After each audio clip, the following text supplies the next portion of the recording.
بسم اللہ الرحمن الرحیم۔ فیض رسول حاضر ہوں فیضی میڈیا کے فلور سے۔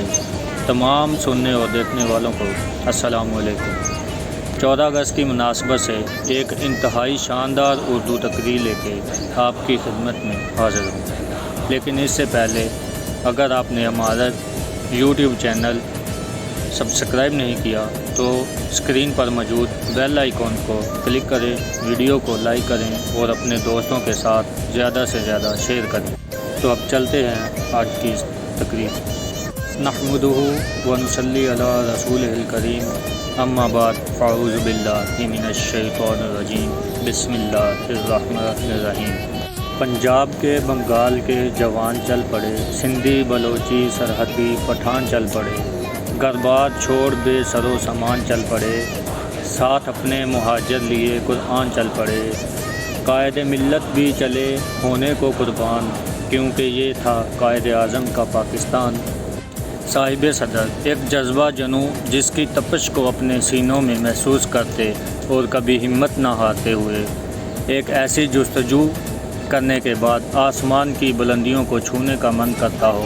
آج سے تقریباً 75 سال پہلے کا یہ واقعہ ہے، جس کو بیان کرنے کی سکت اگرچہ میں خود میں محسوس نہیں کرتا، پھر بھی اپنے جذبات، احساسات اور خیالات کو الفاظ کی مالا میں پرو کے ایک بہت معمولی سی کاوش کو اپنے اظہار کا ذریعہ بنانے کی کوشش کروں گا۔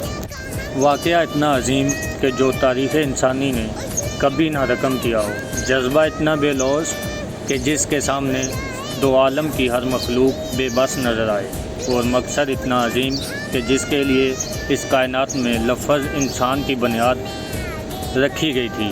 ایک جملہ لے کے رہیں گے پاکستان ہر کسی کی زبان پر ایسا جاری ہوا کہ بظاہر ایک انہونی سی بات نہ صرف رونما ہوئی بلکہ پوری دنیا نے اس کو تسلیم بھی کیا۔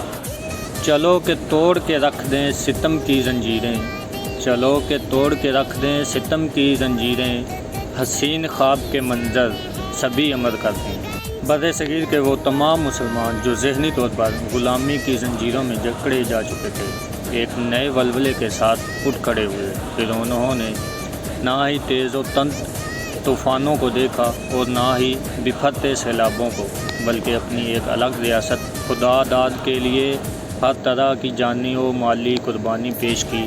ایک معصوم بچے سے لے کے ایک بزرگ تک ہر گھر کی ایک اپنی داستان تھی، جو قائد اعظم کی ایک پکار پر لبیک بول اٹھے اور پاکستان زندہ باد کے فلک شگاف نعروں سے پورا خطہ گونج اٹھا۔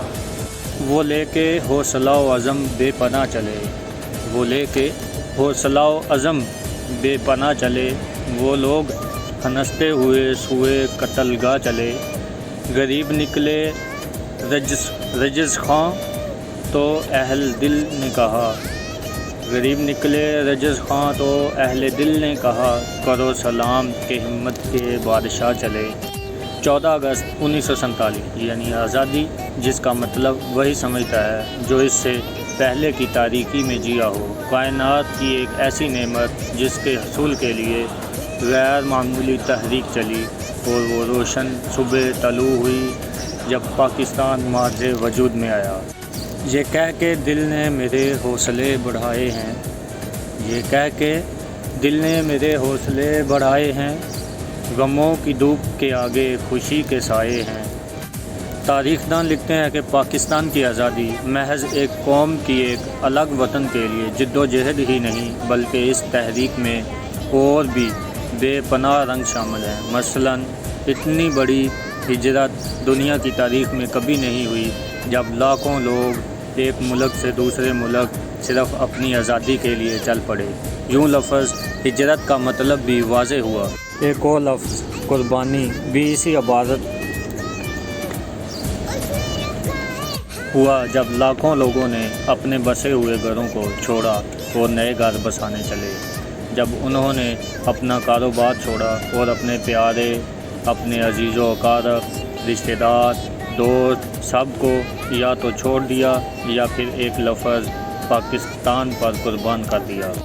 جس کو طوفان سے الجھنے کی ہو عادت محسن، جس کو طوفان سے الجھنے کی ہو عادت محسن، ایسی کشتی کو سمندر بھی دعا دیتا ہے۔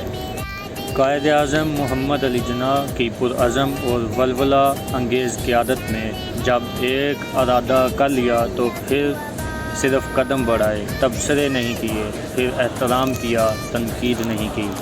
غلامی کی تاریک رات بالآخر اپنے اختتام کو پہنچی اور بر صغیر کی سرزمین پر ایک الگ اسلامی ریاست کی بنیاد رکھ دی گئی۔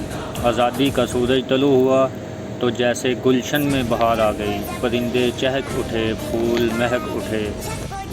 کشمیر سے کراچی تک ہر چہرہ پر رونق ہو گیا، مساجد آباد ہو گئیں، اور اس خطے میں تاریخ جس قوم کو اقلیت لکھتی تھی، اس زندہ قوم نے اکثریت کا درجہ پا لیا۔ آخر میں یہ دعا ہے کہ اللہ پاک ہمارے پاک وطن کو سدا سلامت رکھے اور یہ خطہ سدا پھلے پھولے، روز قیامت تک اس خطے پر ہمیشہ پائندگی اور تابندگی کے حسین سائے رہیں۔ واللہ کہ یہ ملک خدا داد رہے گا، واللہ کہ یہ ملک خدا داد رہے گا، آزاد تھا، آزاد ہے، آزاد رہے گا۔ انشاءاللہ تعالی سب کو میری طرف سے جشن آزادی مبارک۔